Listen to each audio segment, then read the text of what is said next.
우리 식사 맛있게 하셨죠? 우리 오늘 그 2시부터 3시까지 자는 시간으로 하기로 했거든요. 맥주 감사절이라. 그래서 제가 여러분들이 잘 주무실 수 있도록 여기서 하나님의 말씀을 전해드리면 여러분들 마음 편안하게 그냥 주무세요. 마음 편안하게 그냥 푹 주무시고 마치시고 저를 만나고 가시면 됩니다. 그러니까 잘 이렇게 제 여러분 잠이 잘 올 수 있도록 제 최선을 다해서 라디오처럼 그 라디오 켜놓고 자주 하더라고요. 그러니까 라디오처럼 제가 여기서 떠들어드릴 테니 여러분들은 고이 주무시고 내가 좀 잤다 싶으신 분들은 뒤에 가만히 앉아 계시면 저하고 만담 이렇게 면담을 좀 하고 그렇게 돌아가는 시간을 한번 가져보도록 할 수도 있으니까 웬만하면 주무시지 마시고 짧게 하겠습니다. 더 짧게 할 테니까요. 우리 함께 믿음이 더욱더 성장할 수 있기를 간절히 소망합니다. 많은 성도님들을 만나면서 정말 믿음이 없어서 믿음이 성장하지 않아서 고민하시는 분들이 상당히 많습니다. 요즘에는 이렇게 새가족 공부를 이렇게 계속 하면서 다니보면서 그런 것들을 많이 듣고 또 느끼게 되는데 저는 그런 분들에게 저는 이렇게 말씀해 드려요. 만약에 우리 사랑하는 성도님이 믿음이 지금 하늘같이 있다고 한다면 그게 더 이상한 것입니다.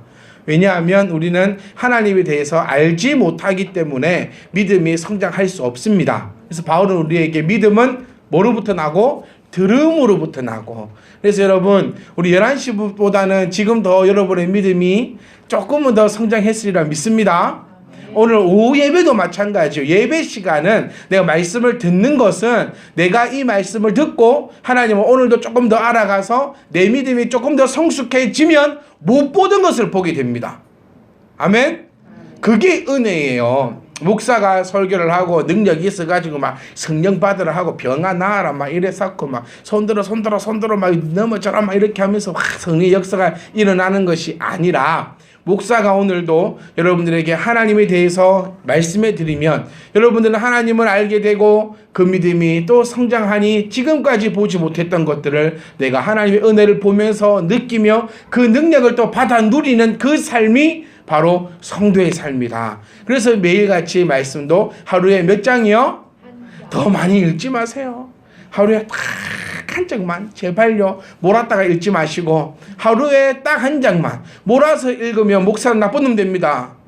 살기도 바빠 죽겠는데 성경 읽으라 한다고.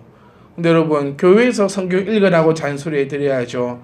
회사 갔는데 회사 부장이 성경 읽으라고 잔소리 해주고 그 이상하잖아요. 그것은 그러니까 교회에서 해야 될 역할을 하나님 보시기에 또 여러분 보기에 부끄럽지 않도록 최선을 다할 테니까요. 여러분들도 제발 잔소리로 듣지 마시고 달콤한 말씀으로 들으셔서 목사는 여러분들을 책망하지 않습니다. 왜냐하면 저는 여러분들을 책망을 할 만한 권한을 받아본 적이 없어요. 하나님께서 저에게 여러분들을 책망할 권한을 주시지 않았고 또 제가 여러분들에게 뭐 조그만 어린애들이야 제가 야단을 치겠지만 제가 여러분들보다 못 뛰어나서 책망을 하고 야단을 치겠습니까? 목사는 책망하지 않지만 말씀이 여러분 귓가에 책망하신다면 여러분들이 그 말씀을 달게 받아가실 수 있기를 간절히 소망합니다. 똑같은 말씀을 전해도 어떤 자에게는 책망의 말씀이 되고 또 어떤 자에게는 위로의 말씀이 되고 또 어떤 자에게는 기쁨의 말씀이 되는 것을 우리가 경험해 보면서 매일같이 느끼는 것이 정말 하나님의 말씀은 살아있다는 것을 우리는 느끼게 됩니다. 그래서 저는 여러분들을 감히 책망하지 않습니다. 혹 그래도 여러분 마음 가운데 책망에 찔림이 있으시다면 성령님께서 말씀을 통하여 여러분에게 주시는 책망인 줄 알고 책망이 있을 때는 희망이 있습니다. 이 또 명언이야. 이런 거 적어라. 책망이 있을 때 희망이 있다는 겁니다. 내가 말씀을 통하여서도 책망받지 못한다면 이미 나는 중병에 걸렸을 수도 있다라는 사실을 꼭 기억하실 수 있기를 간절히 부탁드리겠습니다. 제가 어느 날 등이 아팠어요. 한 3, 4주 전에 등이 너무 아픈 거예요. 제가 살다가 등이 아파 본 적은 처음입니다. 등이 너무 아파가지고 제가 애기 엄마한테도 등이 아프다고 등이 왜 이렇게 아픈지 모르겠다고 그래서 둘이서 검색을 했는데 등이 아프면 췌장암일 가능성도 있고 그렇대요. 그래서 교회 와가지고 주일날 저는 여기 벽에 붙어 있고 은지야 좀 어떻게 안 아프게 해봐. 네가 물리치료사잖아 하니까 쟤는 아직 배운지 안 했대. 야 이씨 4학년 내일 모레 졸업하는데 그러면 언제 배우냐고. 내일 모레 졸업이다가 좀 어떻게 안 아프게 해봐. 주물러봐. 손아귀로 막 누릅니다. 누르니까 안 아파요. 누르는 데가 아프니까 등이 안 아파. 알아서 겁나 세게 눌러. 엄청 아프게 누르니까 등이 안 아파요. 근데 또 등이 아픕니다. 그래서 내가 내일은 한의원을 가봐야겠다. 한의원 검색하고 어쩔까 싶어서 저녁에 저희 아버지가 주신 파스를 한 장 붙이고 잤더만은 그 다음 나빠요. 파스가 이렇게 효과가 좋은 줄 몰랐습니다. 파스 처음 발라봤는데 딱 붙이고 다음날 되니까 이거 안 아프네. 그래서 약국에 가서 파스를 더 사왔습니다. 근데 그 파스를 바르고 잤는데요. 이 파스는 바르고 침대에 누우니까 다 말려요. 순대처럼. 두두두둑 말려요. 이상하다. 왜 이렇게 했더니 지 아버지가 바르셨던 파스는 10,000원짜리 파스고 제가 오늘 사온 거는 3,000원에 10개 그 파스거든요. 그러니까 야 파스 좋은 거 써야 되는구나. 싼 거 붙였더니 다 말리고. 근데 효과가 하나도 없어요. 이 파스는. 제가 왜 이 말씀을 드리냐면요. 여러분 죽을까 봐 걱정하지 말고 큰 것에 우리 지난 주일 말씀 물 한 바가지면 된다 했잖아요. 그러니까 큰 거 필요 없거든요. 큰 거 필요 없는데 우리는 계속해서 큰 것만 생각을 하고 있진 않는가.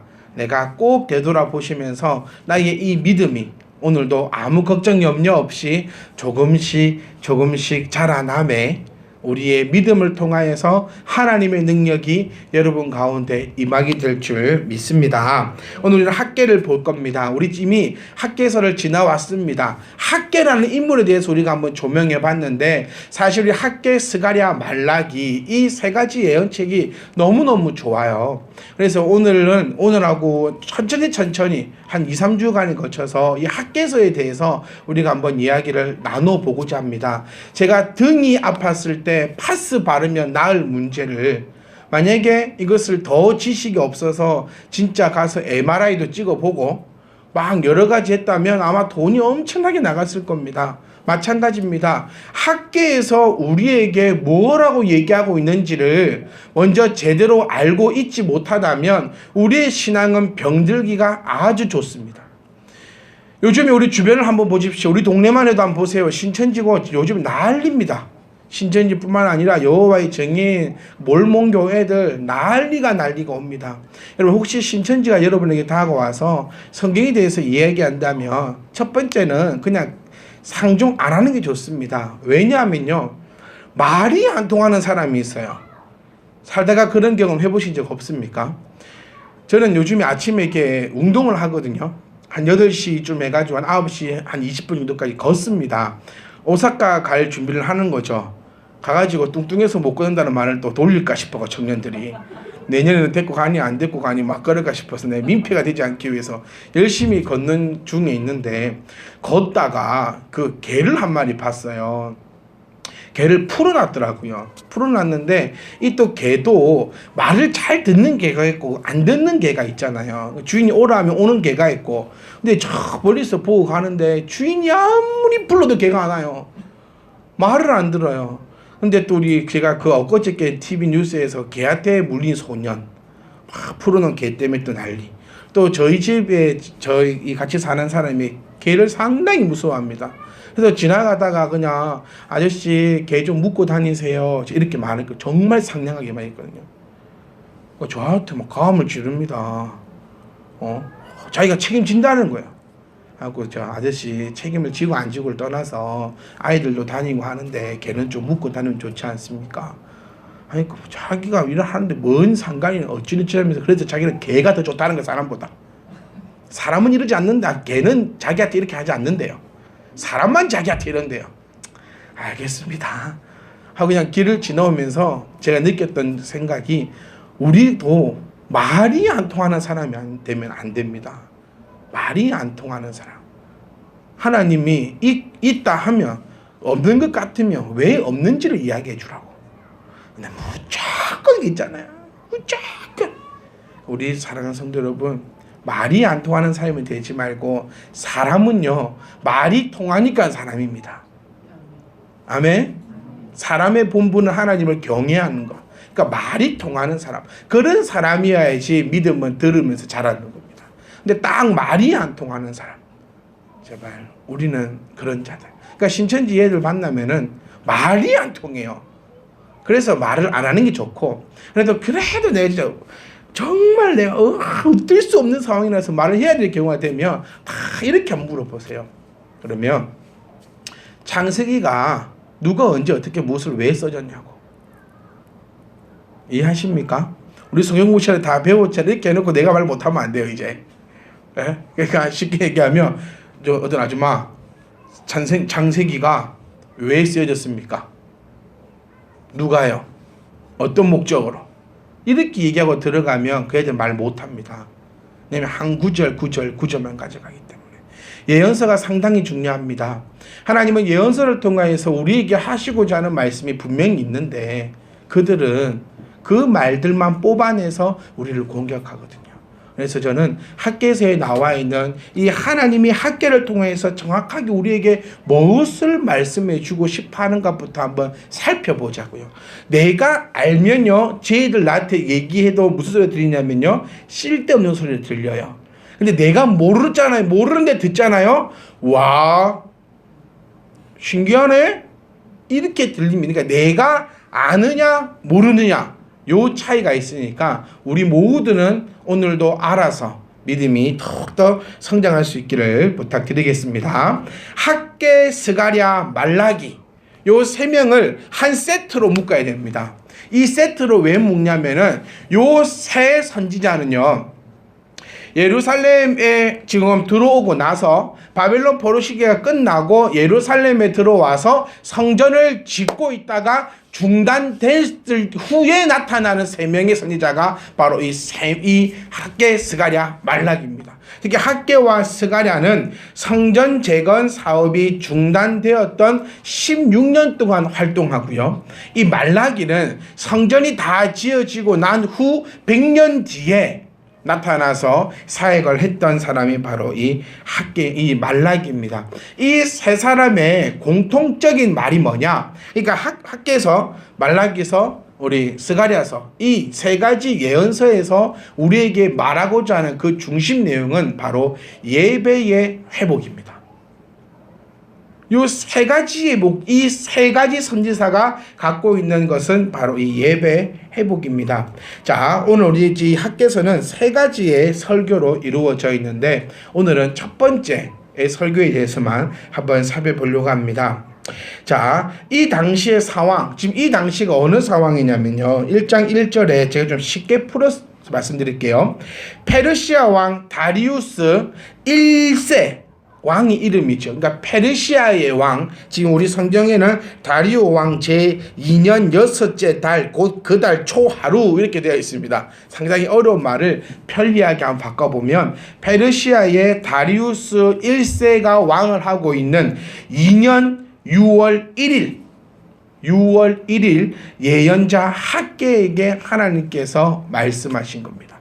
그러니까 다리우스 왕이 되고 난 지 2년 지난 다음 6월 1일 날 하나님께서 학개에게 말씀을 하십니다. 자, 이때 우리 상황에 대해서만 제가 짧게 우리가 한번 살펴보겠습니다. 고레스 조서에 의해서 바벨론에서 돌아오게 된 이스라엘 백성들은 다음 해에 예루살렘 성전 재건에 착수를 합니다. 그러니까 올해 돌아와가지고 내년부터 착수를 하고 있는데, 그러나 우리가 다 알다시피 사마리아인들의 방해 공작, 그리고 힘든 노역, 계속된 흉년 등으로 성전 재건이 중단되고 16년이 지난 후, 그러니까 16년 동안 성전을 짓지 않아요. 그들이 주장했던 바는 첫 번째가 사마리아의 방해, 요겁니다.